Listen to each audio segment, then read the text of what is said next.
Đây. Không ở trên xe mà chạy đây anh. Đây, nó sắp xối ở đấy xuống đấy. Đây, anh về đây tránh chỗ này xối vào đầu đấy.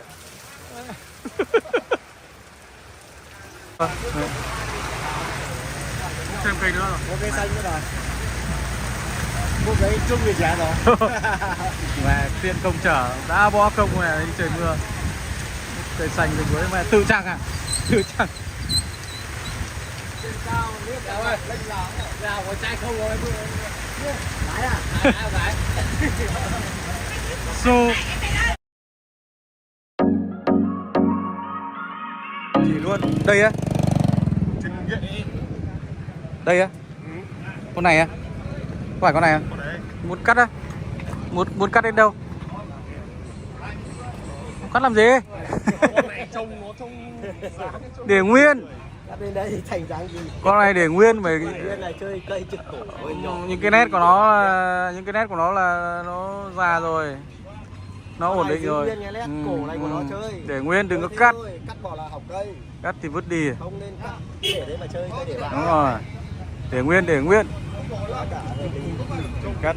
Tức là định cắt đến đây xong lấy cái mỗi đoạn này à hay là lấy đoạn này? Lấy đoạn dưới thôi. Lấy đoạn. Thôi. Không có độc phí. Để nguyên. Để nguyên. Cắt đi thì cụt lùn thì chết dở. Cái này nên để nguyên. Vừa khiêng cục đá nào ấy đẹp thế nhỉ? Có đá đẹp anh Việt sơi hết rồi. Đấy. Có cây nào để ướm cho anh? Cây ở nhà. Đấy. Đây à, cây này lại có. Được.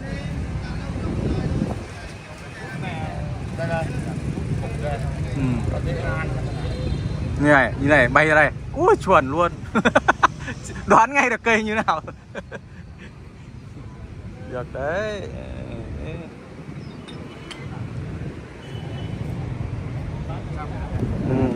Đằng sau nó cũng có chỗ để mà chạy dễ. Giao dịch à? Giao dịch à? Đúng rồi, nhưng mà nó phải dài hơn, to hơn, dài hơn. Có giao dịch. Đấy. Vừa nghe thấy câu đàn ông nói một lời, đúng chuẩn nói một lời. Một tay. Đúng rồi. Nói thêm lời nữa cũng được. Đây rồi ơi. Được quá nhỉ. Sáng mới khen sạch đẹp.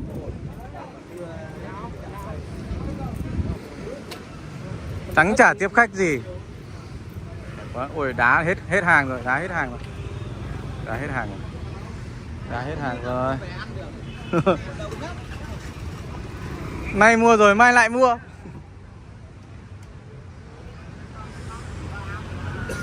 Vẫn hồi hí không? Ướt hết kéo rồi không? Rửa hết cho nó hết nhựa. Mẹ tự nhiên mưa to thế nhỉ? Chạy nhanh còn kịp. Quán trà không có chỗ mà ngồi. Tí nữa chở cây về này bảo sao cây này nặng thế.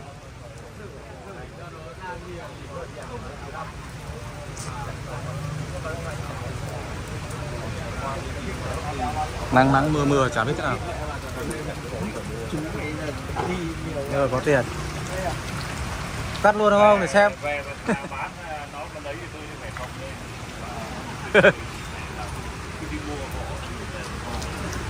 Bộ. Mưa gió này nổ mới nhiều này.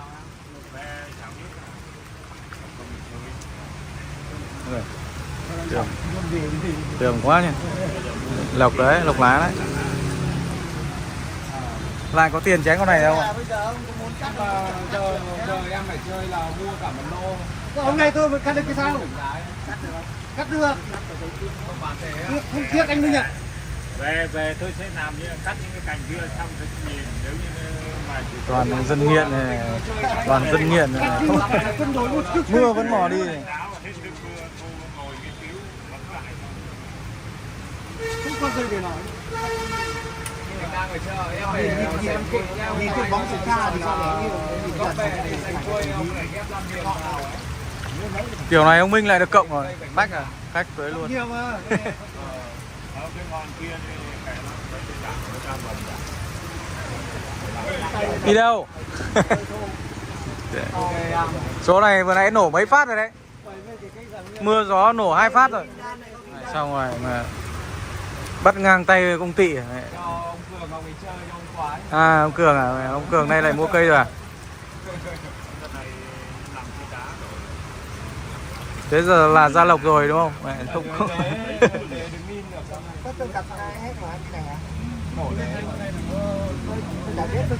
Và mong. Đấy, nổ 2 phát rồi. Vừa dã man luôn. Ngồi chá cũng không ngồi được nữa rồi.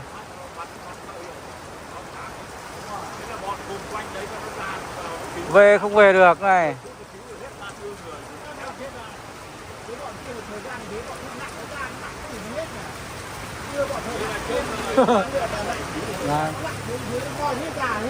Vâng.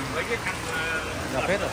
Hơn 3 tiếng sau bọn dân nó đi tàu cá nhìn thấy cái 4 ông thì ba nào một ông mệt quá bỏ ngay luôn ngay kết. Ui giời, bắt đầu hắt rồi. Đây phải có khi phải về thôi. bên kia kéo cá nó sắp nổi lên rồi.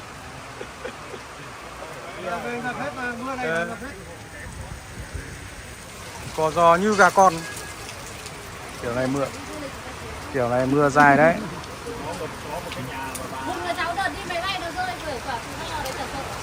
Này, ngang bánh xe rồi.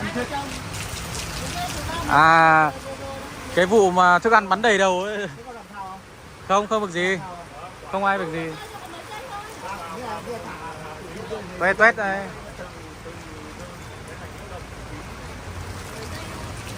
Cái vụ ấy là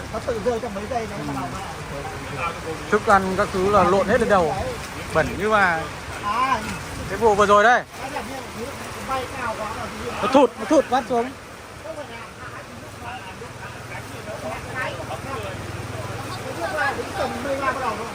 Nó kiểu như là nó kiểu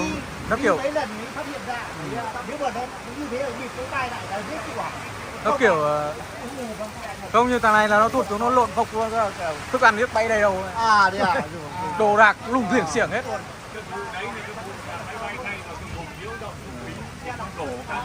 Đổ luôn.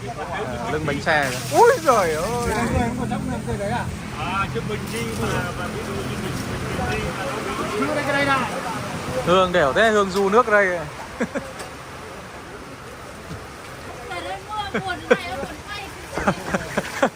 Quay mưa. Vui này chả mấy khi. Đấy. Đấy. Đẻo thật, cứ du nước ở đây. Bắt đầu gió. Ô, Thành vừa bảo không có gió, bây giờ gió. Không ở trên xe mà chạy đây anh. Đây, nó sắp xối ở đấy xuống đấy. Đây, anh về đây tránh chỗ này xối vào đầu đấy.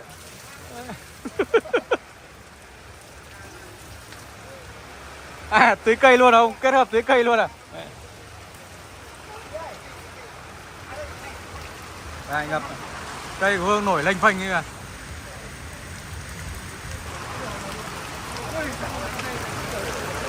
Lênh phênh nữa rồi. Ôi giời, tắm luôn.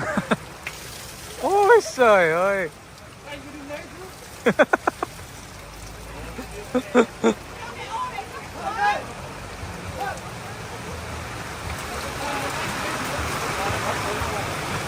Đấy, cảnh buôn bán ấy, mẹ mình đi chơi bây giờ về không xong này. Không được.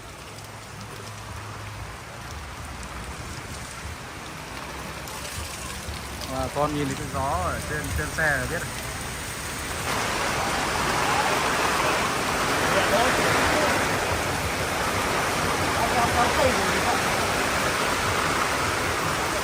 Về không được chứ.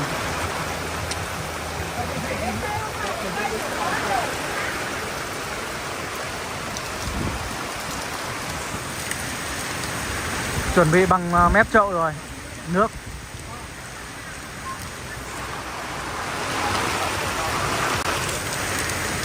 Ngập hết cây của Hương rồi.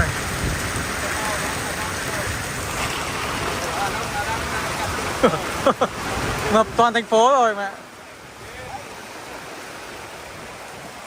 Đấy, anh em co ro như mẹ gà con lạc mẹ ấy. Chỗ này là cao nhất. Chỗ này cao nhất là đang chạm chân rồi. Ui giời.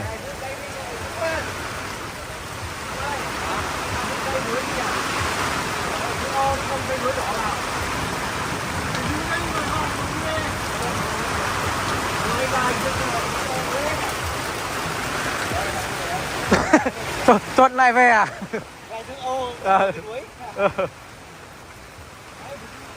Đây nha.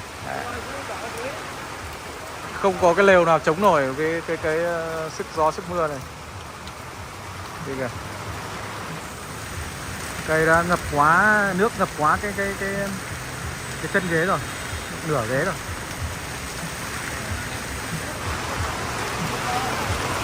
Đấy, ông nào vẫn mở nhạc to thế?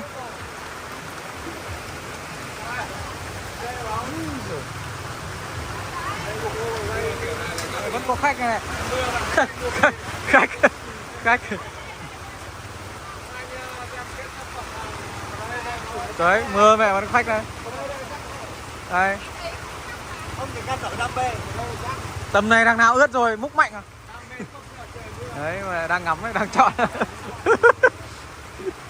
Ở bên kia không có người tiếp, sang bên này. Đấy, lại đang ngắm đấy. Trời mưa thì mặc trời mưa. Là mình mua phải bê cây vào để cho người bán gặp giá.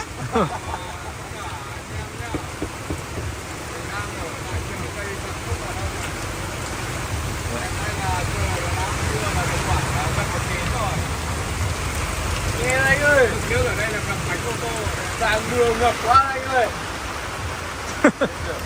Rồi con ra chợ. Kìa bao tiền cây chuối kìa. Cái này chả biết của ai. Chưa giao lưu. Chủ đang chạy thôi. Đấy có khách đấy, ngập bánh xe vẫn múc cái này.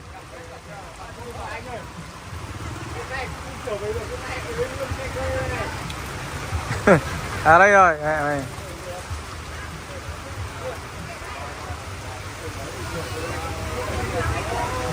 Đấy, vẫn có khách.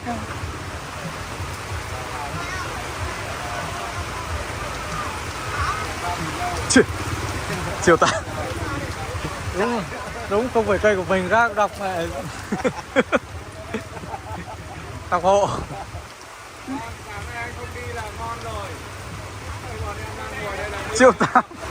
Triệu 8 cây ruồi.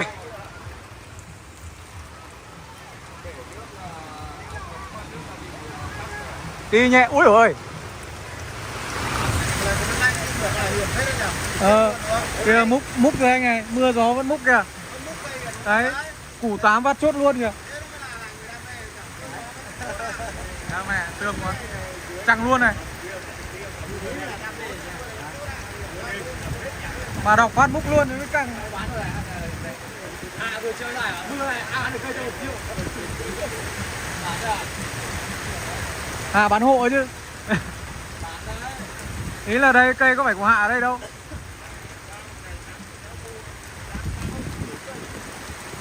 Công nhận mà Kha chứng tỏ mẹ vẫn có người đam mê bất tận này. Người đang xem nhá. Đấy, nắng mà không có người xem, mưa lại có người xem. Đấy là hay. Đấy mà nể nhất mỗi ông kia mẹ mua cây.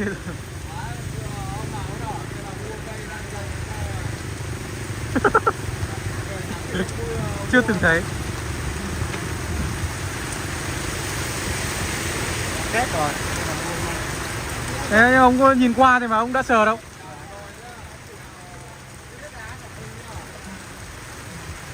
Rồi mẹ ướt chân rồi, bắt đầu thấy lạnh lạnh chân rồi. Chuẩn bị bắt cá được rồi, cá đang ngược lên giải nhựa đây. Pha giao dịch mà lịch sử đấy. Anh Cường ơi, đừng ở nhà và chè tía mà nhá. Đi kiếm cá. Đi kiếm cá.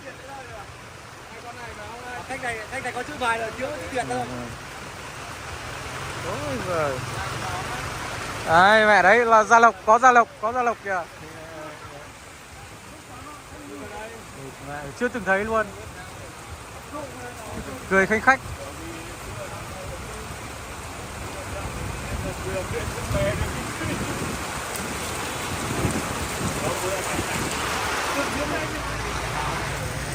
Thêm cây nữa rồi. Có cây xanh nữa rồi. Mua cái chung người trẻ rồi. Mẹ tiện công trở, đã bỏ công này đi trời mưa. Cây xanh rồi với mẹ tự trang à? Tự trang. Sao nước cháu ơi, lên là có chai không rồi. Lái à? Lái. Xô. Chơi vào xô ấy, chơi vào xô. Đấy có khách rồi mẹ này mưa cũng chưa cũng ra chẳng.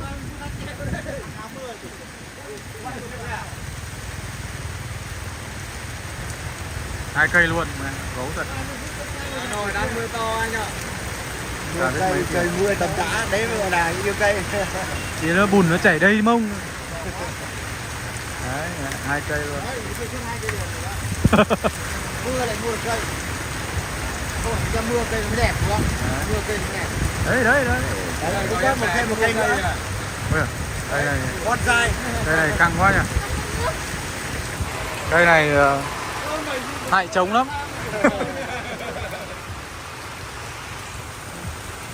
Hai cây, wow.